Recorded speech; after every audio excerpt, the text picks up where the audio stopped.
ассалому алайкум ва раҳматуллоҳи ва баракатуҳ. бародарон, ина сари манзили хатичаи модар мо омадем. иншааллоҳ ки ҳоз мерем зиёрат мекунем, баъди ӯ масҷиди ҷино мерем. аввал сари қабри оиша мерем, дуо мехунем, оиша модармон, баъд масҷиди ҷино. ина бародарон, қабристонаи саҳобаҳо. ина қабристонаи саҳобаҳо. ҳозир сари манзили хатича мерем. хатича модармо ҳамсари пайғамбари мо Муҳаммад Мустафо саллаллоҳу алайҳи ва саллам. اینجا منزل من توست، خانه من توست. فقرا خوابیدن، کمبغل ها خوابیدن، همه اینجا خوابیده است. اینا برادرها خانه ابدی ما.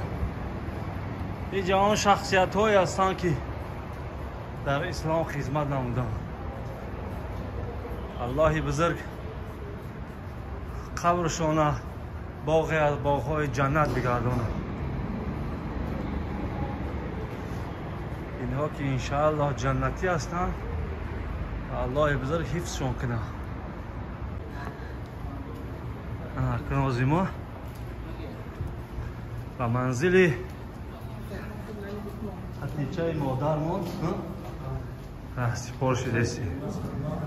همسری پیامبر ما محمد مصطفی صلی الله علیه و سلم، مادری کل مؤمن ها. حاضر انشاءالله امر رسول الله بزرگ میریم، دعا فاتحه میکنیم، بعد از آن مسجد جنها میریم.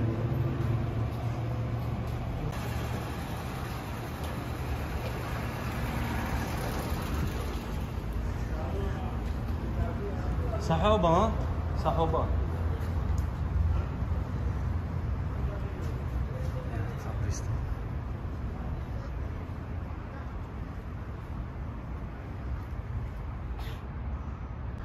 اینا برادرها سر منزلی ام المؤمنین، مادر مؤمن ها.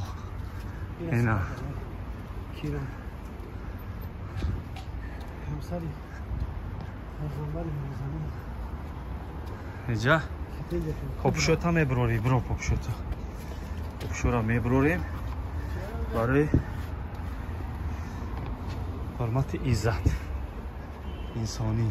نه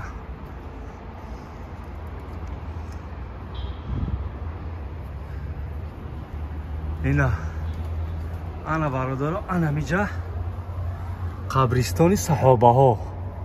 صحابه انا میجا اینا، یعنی میجا قبرستان مادر ما. اینا خدیجه ام المؤمنین، مادر مؤمن ها. ما را توفیق کن. دعا که بلند دعا که ده خداوند ما را در اینجا به نور ایمان مشرف گرداند. آمین. قبر اینها را پر نور و ما را همراه اینها محشور کند. آمین. روز قیامت همراه محمد مصطفی صلی الله علیه و سلم یک جا باشیم، مانند دو انگشت از هم جدا نباشیم. پروردگار ما را در دنیا توفیق عنایت بفرما. پروردگار در کسب و کار ما برکت عنایت بفرما. چونین کن سرانجام کار که تو خوشنود باشی و ما رستگار. پروردگار را از روی غفلت خطا کرده مجازات ما مکن. الها گناهان را از ما دور کن و ما را مورد رحمتت قرار بده. پروردگار و پدر و مادر ما که حیات هستند توفیق و هدایت شما ده. پروردگار و پدر و مادر ما را به سوی این منزلگاه و به سوی جنت و به سوی حج عمر پروردگار رحمك. الله اکبر. الله اکبر.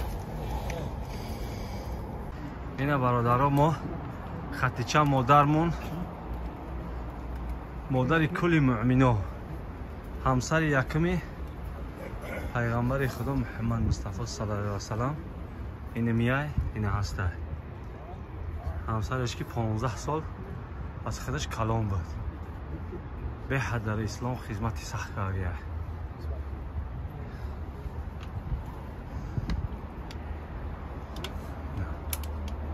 همینجا میمده دعا میخونده و همینجا رفته مسجد جینا و قای جینا با خوده انشاءالله از مسجد جینا میری رفتی